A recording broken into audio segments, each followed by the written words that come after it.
Salary Board and the Board of Commissioners meeting. And we'll begin with a roll call, please. Commissioner Niederer, I am here. Commissioner Fashi, I'm here. Commissioner Eichelberger, Controller Best. Here. We are at the point where we open up the agenda to the public comment for the Salary Board. Is there anyone in this room? There's a lot of people in this room, which is fantastic. But I don't think anyone's here to make comment on the Salary Board items at this time. Is there anyone online? No request online. Okay, thank you. That takes us to the approval of the minutes of the February 11th meeting. I make a motion to approve the minutes from the February 11th meeting. I second. It's moved and seconded. All in favor say aye. Aye. Aye. Next is the approval of the Salary Board actions. I make a motion to approve the salary board actions with the exception of the treasurers. I second. It's moved and seconded. All in favor say aye. Aye. Aye. I'd like to make a motion requesting approval of the salary board actions for the treasurer's office. I second. It's moved and seconded. All in favor say aye. Aye. Aye. Is there any other business to come before the Salary Board at this time? Hearing none, we'll entertain a motion for adjournment. I motion to adjourn. We are adjourned. We will go into the Board of Commissioners meeting and begin with the Pledge of Allegiance. I pledge allegiance to the flag of the United States and to the republic for which it stands, one nation, under God, indivisible, with liberty and justice for all.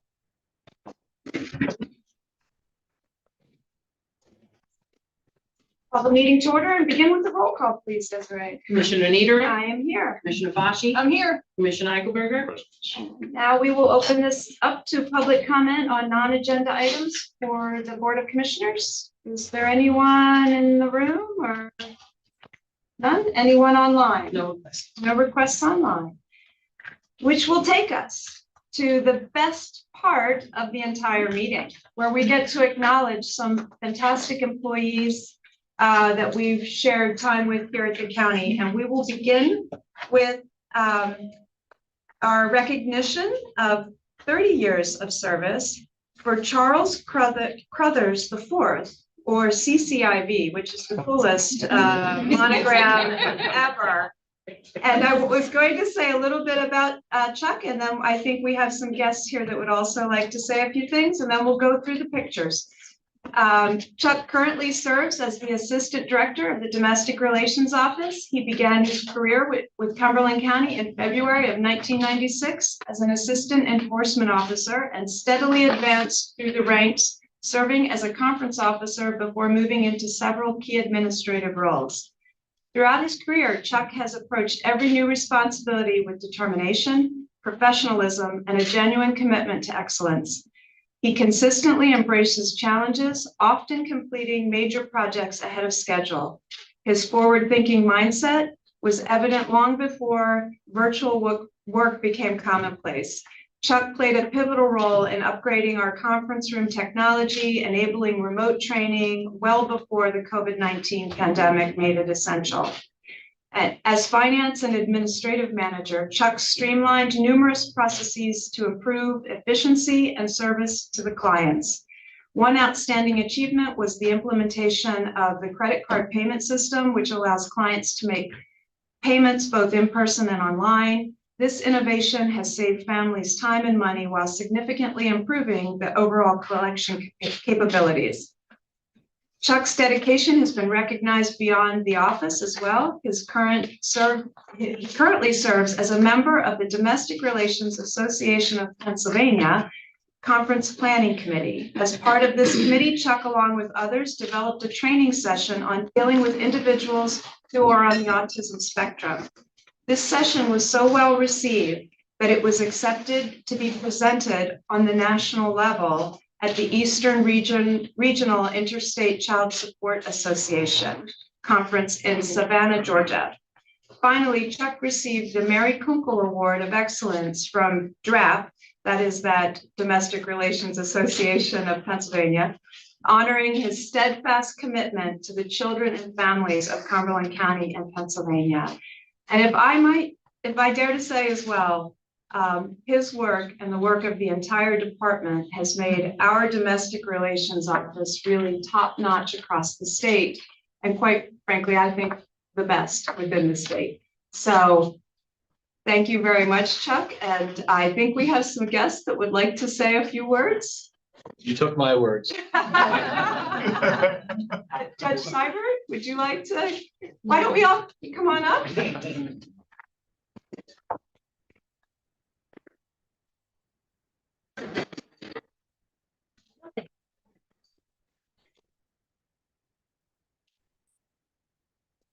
Yes. Thank you very much. Congratulations. Thank you, thank you. So we have hand that over officially. All right. Okay, we're good right there. That's all I'm gonna do.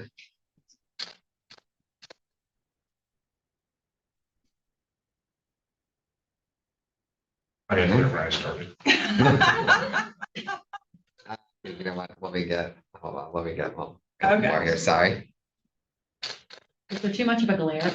Thanks, Melissa. There we go, that's better. I was expecting it from my crew, but not. I saved them from any possible disciplinary measures. That's true. Would you like to say anything? Um, I know I've stolen. No, that's fine. Yeah, Chuck has just been a fantastic employee. I've known him, but I've been there 29 years, so I'm right behind him. So I've worked my whole career here with him. And he's always been one of those people that when you sign him something, he's going to do it, and he's going to do it well. Never have any concerns with that. And just couldn't be more pleased to have him as my assistant director. Wonderful. Anything you want to add? It's gone so quickly, right? It has, it really has. I told Judge Matham yesterday, it seems like yesterday that I got sworn in by Judge Shealy, so it has certainly has flown by, but it was very beneficial to me in domestic relations. We have a great staff, and the administrative staff can't be beat. So, and I appreciate their friendship, because they're more than just colleagues, they're friends. So, and I thank my wife and my daughter for coming today. Stop. If it wasn't for domestic relations, I never would have met one. So I owe a great deal to She's domestic a relations. Oh, She's a director of Adams County, yes. oh, wonderful. Judge Seibert, did you have anything you wanted to add? Chuck just rocks. Okay. Well Thanks, said. Judge. Appreciate How you about Jen coming. and Mike? You Yeah. guys want to say anything? Would you guys like to say anything? I'm just, the glare is still good. Oh. Todd, here, let's bring the family up. Would you guys like to come up for a photo as well? Sure. Come on up. My daughter's not shy of cameras. She's beautiful, so it's, it's easy. It's easy when you. All right. All right.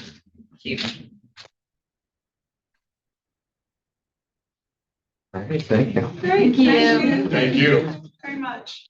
All right, we've got another one. We got a couple here today. This is exciting. Next up, we have Lawrence Hogue, also known as Larry. So I'm going to read a letter from Lieutenant Palmer. It's saying, it is with great pride and appreciation that he recognizes, and we recognize, Corporal Lawrence Larry Hogue for 20 years of dedicated service to this institution. Since beginning in his career at Cumberland County Prison on March 7, 2006, Larry has exemplified professionalism, leadership, and a commitment to excellence. Through hard work and dedication, he earned promotion to corporal in January of 2015, where he has consistently gone above and beyond in service to both the staff and the mission of the facility.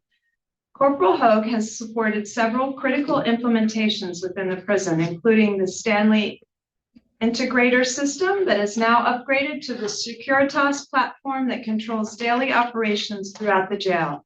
His willingness to take on the BiPath inmate tablet system was nothing short of exceptional. He approached each initiative with focus and a solution-oriented mindset that ensured successful integration. Corporal Hogue has been instrumental in leading his fellow correctional officers. He serves as a mentor, a steady presence, and a role model, setting the standard through integrity, accountability, and professionalism. Corporal Hogue, thank you for your continued dedication to this mission, your leadership, and your 20 years of honorable service. Your contributions have left a lasting impact on the institution of the prison, and we are grateful for your commitment. Those are the words of Lieutenant Palmer and echoed as well from the Board of Commissioners. And I think we have a few folks, so come on up, Larry, if you'd like. And I believe we have the warden here that is going to say a few words. Congratulations, Larry. Thank you. Warden? Hi. The floor is yours. I don't know how I can top that, but those who don't know, Larry came to us, he actually started out as a cook in the facility. And so one day when we got rid of, and went to the private sector, Larry came over and he was the only one that made it. So Larry has been nothing but a rock at the prison. He's taken on two of the biggest projects that we've had going at the prison. They have succeeded 100%. And he serves as Lieutenant Palmer said, a great mentor. He's a great leader, and we're just lucky to have him. That's fantastic. Thank you, Larry. Did it still go quickly, 20 years? It did really. Let me give you that, and we'll take a few pictures here.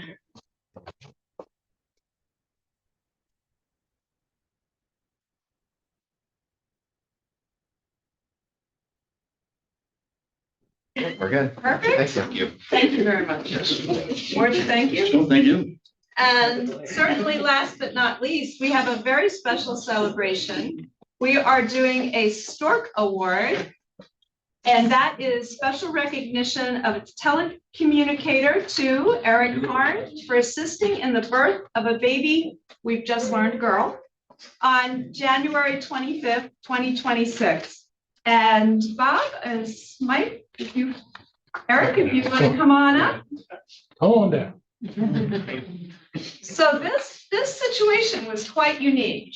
And you know, I could read about it, but I think Bob is prepared to talk. Are you prepared to talk about it? Thank you very much. So the call was on January 25th. Eric received a 911 call reporting the husband reporting that his wife or significant other was in labor in the back of a truck traveling during the snowstorm on York Road. And we were fortunate enough to have the protocols start back in 1992, so 34 years. And this is our 41st baby delivery through the use of the protocols. Now, again, this one was a little more unique because one, it's the snowstorm, they're in a vehicle. Eric was able to work through the instructions to help deliver the baby, but unfortunately when the baby was delivered then wasn't breathing. So we had dispatched the fire and EMS. They also responded. The fire company arrived. Eric continued to help with instructions for some of the fire personnel. The baby was actually a breech delivery. So The third thing. and then with not breathing, they started CPR, and through the fire company and Eric's instructions, they did CPR until the ambulance could get there. The ambulance also, after about 8 minutes from arriving on the scene, was able to report that there was a pulse and breathing. They transported to the hospital. We just learned this morning that, again, an update after all the excitement during the call, that it is a baby girl, has been in the NICU for about a month, supposedly, with a hole in the heart, and has now been, healed and released to the parents. So quite the story when you think about everything that transpired.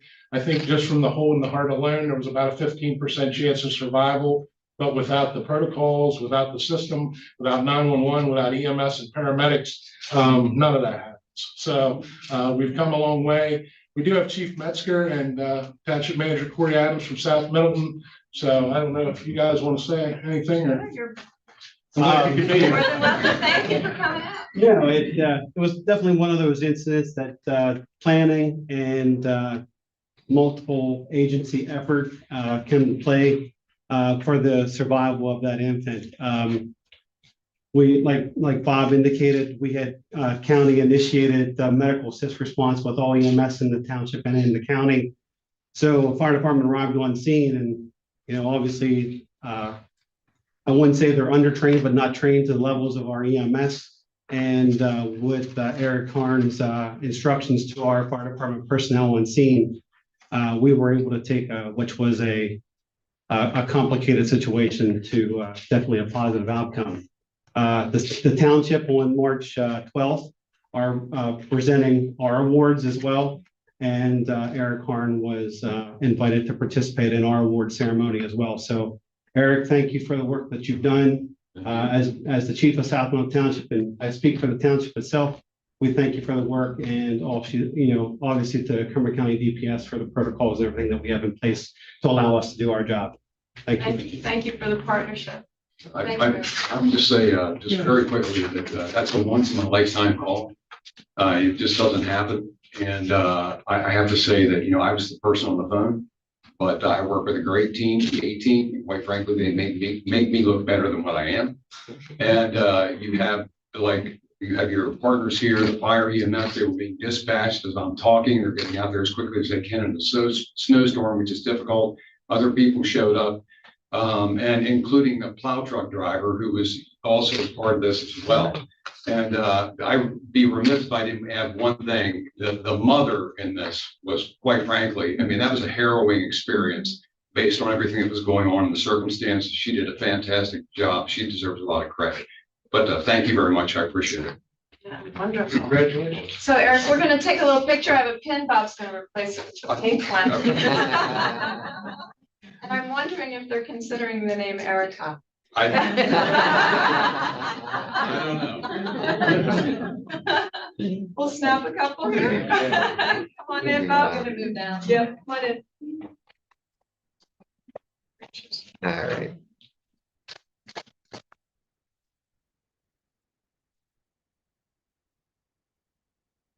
Thank you. Okay, thank you. Thank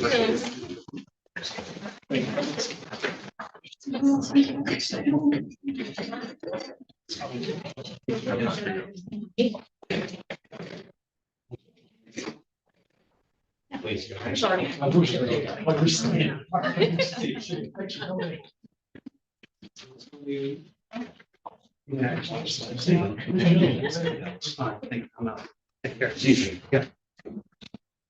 All right. Yeah.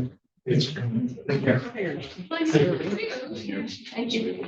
I believe that takes us to the consent agenda, and I will turn it over to Stacy Snyder at this point. That does take us then to the consent agenda. It's a list of routine items that do not appear to be controversial in nature, nor do they appear to require any additional discussion.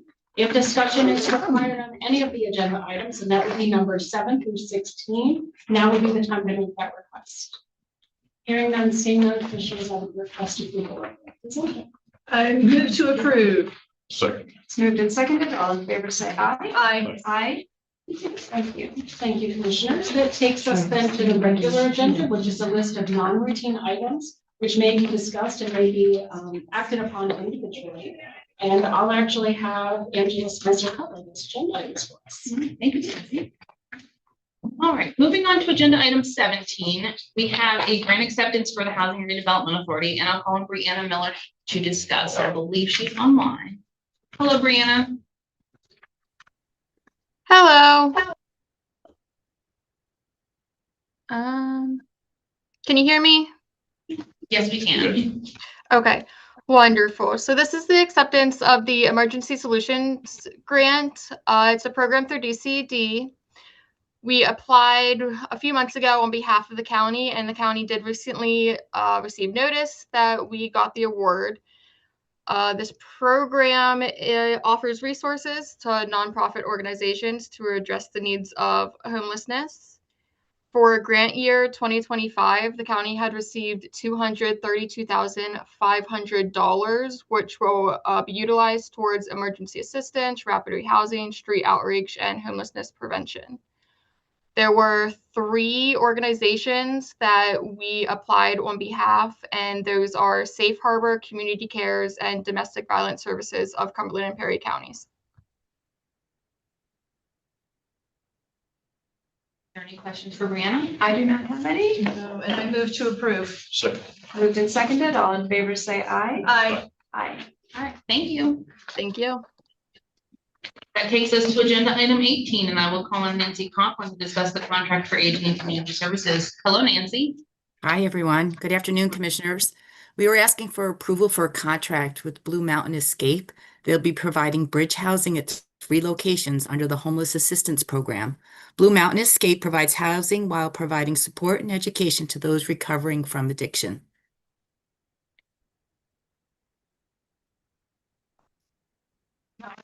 I move to approve. Second. Moved and seconded, all in favor, say aye. Aye.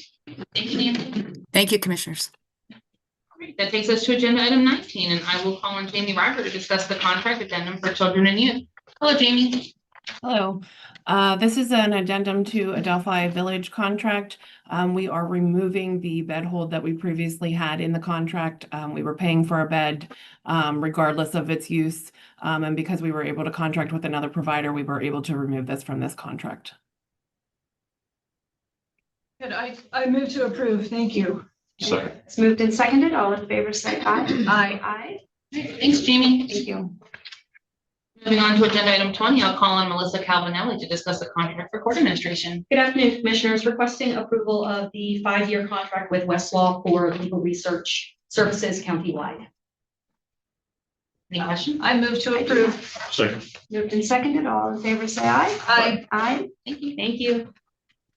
Great, that takes us to agenda item 21, and I will call on Katie Zimmerman to discuss a grant acceptance of in-kind services for mental health. Hi, Katie. Hello, everyone. I'm really excited to share this opportunity. We applied and received a SIM mapping workshop. So this is an in-kind opportunity to get expertise to help our behavioral health and criminal justice systems. So this will be a workshop held sometime in 2026, and they'll also work with us ahead of time to gather all of the materials and things to make that day-and-a-half workshop really successful. I looked back at my notes from when we applied, and they planned to award only 11 of these nationally. They haven't announced all of the awards yet, so I don't know how many they did end up applying, but I wanted to highlight that because I think that speaks to the strength of our CJAB and how well our team is really working together to try to improve our behavioral health and criminal justice system here in Cumberland County. Great. Thank you, Katie. Katie. I move to approve. Second. It's moved and seconded, all in favor, say aye. Aye. Aye. Thanks, Katie. Thank you. Takes us to agenda item 22, and I will call on Elizabeth Grant to discuss a grant application for planning. Hi, Elizabeth. Hi, good afternoon. We're seeking your permission, approval to apply for a $20,000 grant from the PA State Historic Preservation Office through their Keystone Historic Preservation Planning Grant Program. And this would enable us to work with a consultant to update our historic resource inventory for the county and plan for future preservation activities.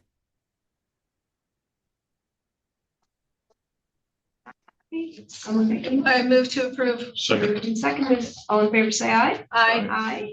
Thank you, Elizabeth. Thank you. All right, that takes us to agenda item 23, and we have a contract for the prison, and Rebecca Finke is here to discuss. Hi, Rebecca. Hello, everyone. I have a strange setup in my office, so sorry I had to put my video on and then move. Yes, I'm just here today because we have been asked to supervise master level social work interns from Widener University.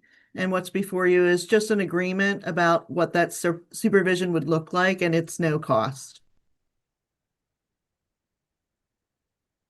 I move to approve. Second. Moved and seconded, all in favor, say aye. Aye. Aye. All right, Thank you very Rebecca. All right, moving on to agenda item 24, I will call on Bob Shively to discuss the grants for public safety. Hi, Bob. Hi, good afternoon, Commissioners. Requesting your approval to complete an application for the Norfolk Southern Safety First Grant in the amount of $15,205. The grant amount is funded for a plan to cover the proposed capital purchase of the same amount for the county hazardous materials team. If all that would be approved, it will purchase the Magna Seal leak kit and related items, drain covers, and everything that's associated with that. The second item is also requesting your approval to accept the fiscal year 2025-26 Hazardous Materials Emergency Preparedness Grant, HMEP, in the amount of $47,285. This is a $31,420 increase from last year. So a substantial increase for us on that one. The grant does have a required 20% match from the general fund, which will be $11,821. And total funding will be used to purchase the replacement of self-contained breathing apparatus or the air packs for the hazmat team. Good, great. Thank you. I move to approve. Second. It's moved and seconded. All in favor, say aye. Aye. Aye. Thank you, Bob. That takes us to agenda item 25, and I will call on Justin Miller to discuss a contract for recycling waste. Hi, Justin. Hello.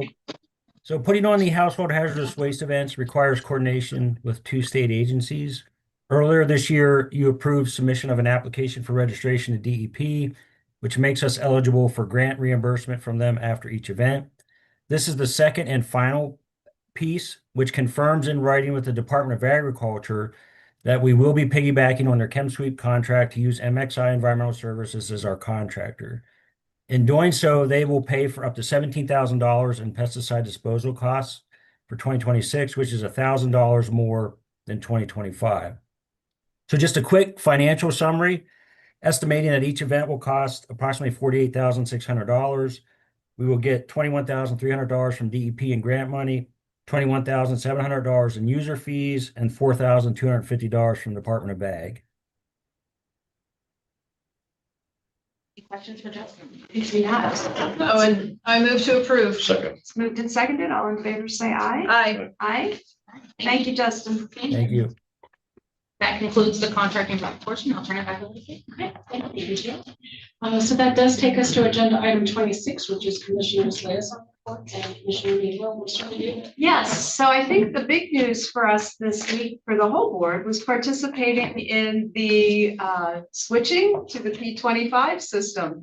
And thanks to the great work of our public safety group, they 10 years in the making, and it was seamless. And so we're very pleased that everything has gone so well. And that's really been on the efforts of that team and all of the good planning that they've done. It was really a privilege to be a part of it, Bob. Thank you for including us. Thank you. I attended the Rotary Means Business event at the Rolls-Royce Museum in Mechanicsburg. It was put on, coordinated by a group of Rotaries. And I had never been to that museum. It's really quite something in Cumberland County. It's quite a gem. If you haven't been, I encourage you to go. I attended the Big 33 kickoff event. As you know, KDIC is been helping to make that event happen in Cumberland County. And it was the event where they announced the players, cheerleaders, and coaches. And it was a really upbeat and a fun announcement for these folks who, this is kind of capping their high school career. And I think they were all very excited and pleased to be named as part of this. I attended the open house for Judge Beckley, and it is a beautiful, beautiful facility. I know that's been a long time coming, and thank you to Brent Durham for making that happen. And Judge Beckley was just as pleased as could be with their new location. It's going to be so much better for everyone that needs to use that office. Additionally, I attended the opening of Progressive Dental Concepts in Camp Hill. They relocated their office. Very innovative dental care, and it's very needed in our community. There's a need for an expansion, and they're trying to make that happen, which we appreciate. I attended the Crane Government to Government meeting. And as we've been informed, it is the group that is going to be opening up or turning back on 3 Mile Island. And it is apparently lining up to take place in the summer of 2027. There's a lot of work that needs to be done between now and then. And I know our public safety group is a very integral part of that planning, and they are right on task as well. Additionally, I attended the Night Without a Tux to benefit Safe Harbor and Tri-County Community Action Board of Directors meeting. The only meeting for my liaison reports that I have is on the Planning Commission, and you all have access to those documents, but I'll just summarize very quickly. A Blighted Property Reinvestment Board received approval to move forward with the property in Mount Holly Springs. Michaela Kitchen indicated that the board should expect another property next month. And they have 5 or 6 in various stages of the process. I am so pleased that this has become more of an effort in Cumberland County, and that the redevelopment authority is making those things happen for the municipalities. It takes a long time, but once they get it in motion, at least there's movement, and hopefully we'll see those through. South Newton Township was approved for a grant under the Cumberland Plans program, and the board provided an approval for a coordination letter with PA American Water to share information so that we and the Planning Commission can facilitate technical assistance with municipalities related to source water protection. And Kirk Stoner, the director of planning, shared a short video that he is working on to develop and use a departmental YouTube channel. And he was asking the members of the board for potential content. And I think everybody was very excited that he's taking this on. There's a lot of hot topics and planning and growth in Cumberland County, and I expect that he will receive a lot of views through some of his postings. So that is it for me. Thank you. Thank you. Commissioner Fauci. Well, good afternoon, Cumberland County. So the Cumberland County Housing and Redevelopment Authority met in the past 2 weeks. They are going to be appointing some new board members. On May 19th, they will have a housing forum for their nonprofit partnerships. They are doing outreach to the residents that live in public housing. And part of this outreach is, how do you reach out to your local government? If you have an issue, how do you get a hold of your local government? How do you make your concerns known? So I think that's such a good thing that they're doing. Most of the water heaters in their family housing units need to be replaced. That will be a tremendous project. They have pulled 84 names off of the waiting list for Section 8 housing. So they are processing through those. That is a very good development to start moving some people into housing. And landlords have reached out to the Housing and Redevelopment Authority to let them know that they have units to rent through Section 8. And that is another very positive development. And the authority will be doing their landlord happy hour in March. They haven't had one in a while. And so that's always a good way to get to know people, get to know landlords, and get people interested in the program. I attended at the prison the Into Work graduation ceremony. So there were 8 inmates, I believe, that received their Serve Safe certification. So they earned that from working in the kitchen. They graduate. The National Restaurant Association, this is one of their programs, and then the individual has sufficient knowledge of food safety practices to prevent foodborne illness, which is a tremendous certification to have. And then when they re-enter, there are job opportunities available for them. Which brings me to my next thing. So one of the things when you learn about food safety and you go through the Serve Safe program is one of the mantras is when in doubt, throw it out. And I don't know if you've seen IMTO's most recent newsletter, but it's on the county website. You can go pick it up. It's called Inside IMTO. It's the digital newsletter, and they say the exact same thing. When in doubt, throw it out. If you are ever unsure of the legitimacy of an email, you can always report it using the report phishing button or forward it to IMTO security. So I thought that was a nice segue into the digital paper from IMTO.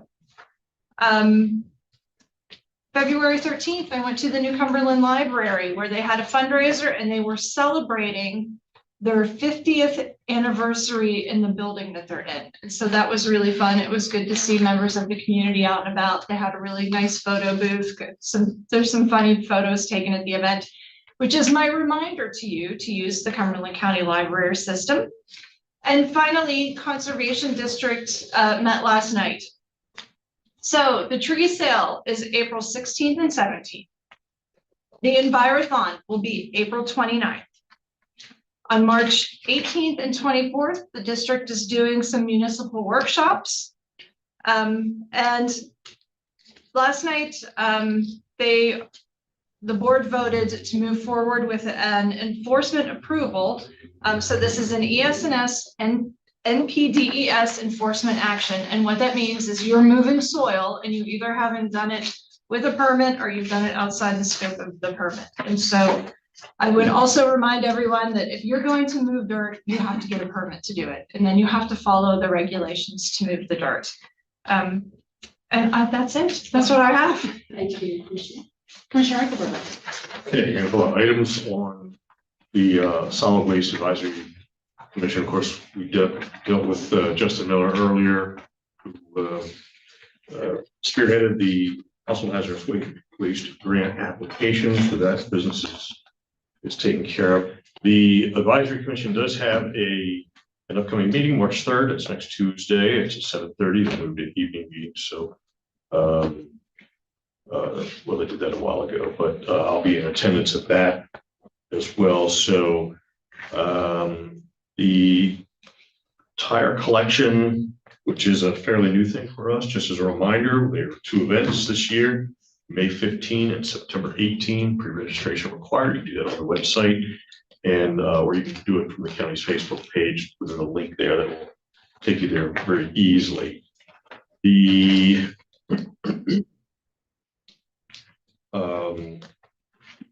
I did attend the aforementioned TMI and PEMA meeting, and Mr. Shively was there. Thank goodness, because I think he understood a lot more of it than I did. But bottom line was things there are moving on schedule, and I think folks don't appreciate just how big a role that public safety ends up playing in the day-to-day, not necessarily day-to-day, but we have a lot of day-to-day responsibilities in terms of evacuation possibilities and such with that. So when that went away, I don't think any of us really thought it was going to be coming back, but significant responsibility there. And the county will be very involved in that as well. So also we have, as a note, there is a blighted property board meeting on the 12th at 3:30 in the afternoon. I'm slated to be there. I will be out of town, so it's going to come down to connectivity. So I will know more about that once I arrive at my destination in terms of connectivity. But I can attend, Gary. okay, right. That might be good to make sure that it's coming. We do have a voting presence on that board, so it's good to be there. Let's see. Also, MHIDD, they're just cranking through whatever they have, and there's no real updates on that. They're always busy, of course. So on aging, of course, I think everybody's aware there was the move of the facility, which is a big undertaking. That has been accomplished. Annie Huff reports they're all moved in and that everything is going great, everything's working. So very little disruption once they got all the boxes moved there and everything is getting settled in very nicely. Let's see, they are still looking for advisory board members.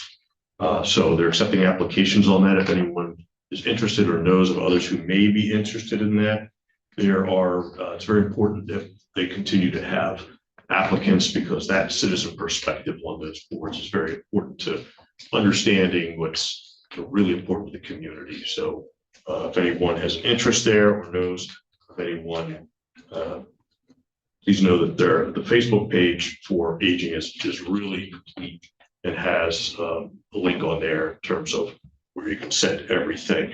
I did take a look at the Facebook page for Aging and Community Services earlier, and just wanted to mention that's really a useful information source for folks. So if you haven't seen that, or you know anyone who's interested in what the aging is doing, that is a great place to reference. But just in the last few weeks, they've published some very important and useful health tips, particularly on sleep, the need for sleep. There's also what's called the Extra Help Program, which is for Medicare Part D. That's the prescription drug part. We all know that issue continues to get a great deal of attention, prescription affordability. So there's information on there from the federal government on the Extra Help Program, info on your eligibility for that, how to apply. So, good topics. There's also background information on the recent change of requirements for SNAP beneficiaries that their applications will be putting greater emphasis on evaluating shelter and utility costs. It's really important that folks applying for that include those costs so that there's a fair view of what exactly their benefits and benefit needs are. So it becomes an important part of the evaluation. Also, there's information on home health services, which we know there's going to be increased need for and has become very challenged budget-wise, but there's good info there on the types of services and eligibility, as well as who some of the local providers are. And I already mentioned about the advisory board, so I think that's everything I wrote down, so but we'll turn it back to you, Chief. Thank you, Commissioner. And I will just report to the three of you that I'm actually heading out to 1615 tomorrow to just visit, check in with all of the departments that are now housed there together. Just take a look, and hopefully I'll be able to make my way through the building. The plan has changed slightly, so if I don't come in on Friday, send out a search. I'm in that building somewhere. That takes us into agenda item 27, which is report of executive sessions. And I would like to report that on February 20, 2026 at 9 a.m., we had an executive session regarding personnel. And now I'll ask if there is any other business to come before the board today. Hearing none, seeing none, we are adjourned. Thank you. Thank you.